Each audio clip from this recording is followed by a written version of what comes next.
Hello guys, welcome to a new video on Tower of God New World, and in this video we're going to talk about ignition weapons. I made some changes to the tabs I have in my spreadsheet that are about the ignition weapons, and I'm going to explain to you these changes in this video. The first thing I want to mention is that I changed the ignition weapons tab that you are seeing now on screen. I removed all the main stats from these boxes here, and I moved them to a different tab. I edited uh, this column. It's not about the substats anymore, it's about the setup. And then I added a notes column just for some additional notes here and there. And you might be wondering what I mean by setup. So to me, a setup is similar to this function here that they said they're going to introduce, hopefully in the mid-February update, so really, really soon, like in 2 to 3 weeks. They're going to introduce an ignition weapon preset function, meaning you can define which set you want to use on a certain unit, or at least that's what I think how it will work. But yeah, you can say, okay, this unit will wear these pieces, then you can, with the push of a button, just have it automatically wear it or swapping it out with other units. And why is that important? And why did I decide to make this change? Because we don't have a lot of resources for ignition weapons, so you want to have really strong sets that you can swap between your carries especially. Then for the supports is a little bit less relevant in my opinion, but still I decided to include them as well. But yeah, for your main DPS units, you definitely don't want to have multiple plus 20 pieces with the same stats.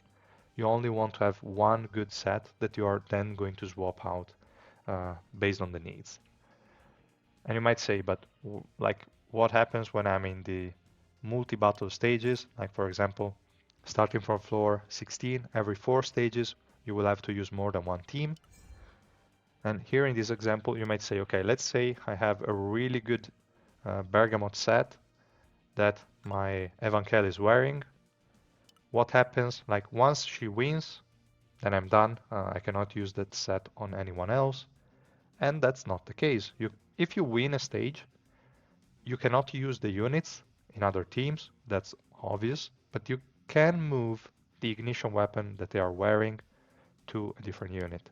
So for example, if I go over my Quran, I can just go here, swap, and just swap the piece with my Evankel, even if Evankel already won the team fight.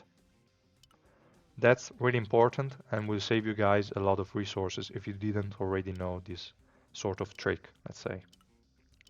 And here, obviously, I didn't win anything, so you might say it's obvious that you can do it, but I guarantee you guys, you can do it even if you win a stage. So I decided to make these kind of setups so that you guys can focus on just few good ignition weapons configurations and then move them between different units. That's my main goal with this new spreadsheet configuration or whatever you want to call it. This way, you will have less ignition weapon sets, but you will be able to push more and more in the adventure. Now let's have a look at the ignition weapon setups tab. Now that I explained the reason why I did that, here you can find the setup name. That's the one that you can select here in the drop-down menu, in the drop-down field, sorry, here in the setup column. And then there is obviously the set, but it's already included here basically in the name, so it's a bit redundant, but fine. Then I added the slot 4 and slot 5 main stat that you want in that particular setup. Then your priority number 1 to look for in the substat, and then all the other recommended ones that are really nice to have in general. There is not necessarily a priority. I still try to organize them in a way that's more priority oriented. But if you have the prior one and then one or more of the recommended one, that piece is already quite good. If you have 3 to 4 of the recommended ones, but you don't have the prior one, is still a great piece. So it's just to give you guys an overall idea of which stats you want to look for and which are more important. So for example, if you look at my Evankel piece, like at my Evankel set, she's running the magic peers with resistances, so this one. And let's have a look at slot 4. We can see that slot 4 has the magic resistance main stat and then a heavy focus on magic peers. We can also see that I have crit damage increase, which is also one of the recommended substats, and the other two are just random stats. We don't really care about them, but still this piece is quite good because we have a heavy focus on my prior one stat, and we also have a recommended stat in there. So quite a good piece. Then we have this slot 5 piece, and here we have physical resistance as the main stat, and we have magic peers as our priority 1 stat. Unfortunately, the rolls were a bit low. That's a bit unfortunate, but still 7% is okay. Then I have crit hit rate and magic resistance, which are 2 stats in the recommended column, so quite good. And then we have, unfortunately, physical peers, but that's fine. Then let's have a look at the other pieces. Here we have the defense piece, so the slot 3, you cannot change the main stat. But if we look at the substat, we can see a magic pierce, so the prior one stat is present. And then I have 3 stats that are in the recommended tab. So magic resistance, really important, crit damage increase, and accuracy. So overall, this piece is also quite good. Then if we look at the slot 3 piece, here we have the HP percentage main stat is fine. Then we have physical resistance, crit damage increase, crit hit rate, and attack percentage. I don't have the magic pierce substat here, but still I have 4 of the ones in the recommended one. I would say attack, well, I got really low rolls here, 1% plus 1%, really the minimum possible, but still, it's fine. It's not as important. I would say I already have 3 good rolls and 1 random one. But still, quite a good piece.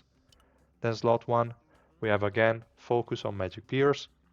We have evasion, which is one of the stats in the recommended column, accuracy, and physical resistance. So it's the same again in the recommended column. So that's pretty much what I'd recommend. I would say if you get the prior one stat and 1 addition in the recommended, that piece is already good. If you don't get the prior one, you want at least 3 of the recommended stats for that piece to be considered good, I would say. I don't know if that makes sense. That's just a rule of thumb. I might add it here so that everyone can read it. But yeah, that's usually how I go about deciding which pieces to upgrade.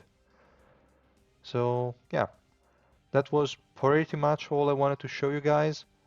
Here you will also see some notes because obviously these sets are generic. I would say you cannot have a perfectly min-maxed unit with their perfect ignition weapon set. These are more meant to help you guys push the adventure. They are not for min-maxing, they are for having the best general use piece possible. And also you can feel free to filter out the setup column here to see, let's see which units can use the L Magic Peers set. And here we can see all the units that can use that kind of setup. And you can see there are quite a lot of them. So we can also see that Viol, Yewayon, Adam, Green Rachel, they are all here. They are all sharing the same setup. And they are not that often used together, especially Viol and Hiwayon. They are basically 99% of the times in different teams. So you can just focus on maxing one L set with the Magic Pierce main stat, and you'll be set. You can use it on all those characters, obviously, if they're not in the same team. So yeah, you can also use this table this way to see also which of these setups to prioritize. That's really, really important. I will also say that there are some cases, especially with the Bergamot set, where you have the option with or without resistances. This means just the slot 4 and slot 5 main stat will be either magic and physical resistance for the option with resistances, and for the option without will be crit damage and the relative pierce stat. So in this case, if we'll have a look here, we will see that Prince, okay, that guy we don't really care, but for Kunran, I said the setup I would use for him is the one without the resistances main stat, mainly because that guy has a 90% damage reduction on him. So yeah, it doesn't really need the additional resistances, but they could come in handy. So here I wrote without, but to be honest, this is just generic. This is just probably maybe the recommended one, but still, if you have the one with resistances that I shown you guys before, the one that I'm using here for Evankel, I use this exact same set on Quran as well, and it's working perfectly fine. Because if we look at the stats here, this set is giving me 37% magic pierce anyway, even if this set has the main stat with magic resistance and physical resistance. So overall, this is really good. I would recommend you guys to focus first on the defensive ones for the Bergamot options, obviously, because, sorry, I clicked the wrong tab. So here, I would recommend out of these 4 sets that we see here for the lifesteal set, to focus on the ones with resistances. So you should have a set like the one my Evankel has that you can use very well on every single close range magic damage dealer, and then one with the physical pierce that you can use on every single close range physical damage dealer. Like, let's have a look at this one more in detail because it makes more sense. If we go here and look at Bergamot physical with resistances and without resistances, we will see that a lot more units are using these sets, but only 2 can use it without resistances. One of them, well, no, actually 3, but we don't care about the first one. Uh, one of them is Joaquin, and the other one is Zahard. Obviously, for Zahard is probably the most recommended one, so that that guy can wipe the whole enemy team with the special skill. But Joaquin, I said without resistances, but to be honest, he's so squishy that probably having 40% additional magic and physical resistances would help him a lot more. For min-maxing purposes, the option with pierce and crit damage is probably better, but it can definitely work with the resistance pieces. So your main priority should be, in this case, get a set with the physical resistance and magic resistance, so that you can use it on multiple units like Urek, Data Urek. Then you can use it on, basically Child and Dorsey as well. I would say Child and Dorsey is also a weird one. She could also go without resistances, but I don't know. She has a lot of lifesteal barriers and stuff that she probably gets more value with the resistance pieces. But I hope you get what I mean, is that if you go with the more defensive option, it will help you more in like most cases. Then in the future, you can just change slot 4 and slot 5, because that's the only thing that changes between those 2 sets, and take those 2 pieces to plus 20 and then try them out, try mix and match and see what happens. But I would say your first priority should be the defensive ones, so that you can be safe, you can push the adventurer a lot more easily. And yeah, so to me, if I were to give you guys advice on which setups or which preset to focus on first, I would definitely say Bergamot Physical Pierce and L magic pears. Those are your first priorities. Then bergamot magic pears, and afterwards is pretty much up to you. I would say these three sets are pretty much mandatory, and I will also highlight them in a different color here, and I will write it like somewhere that those three to me are the priorities,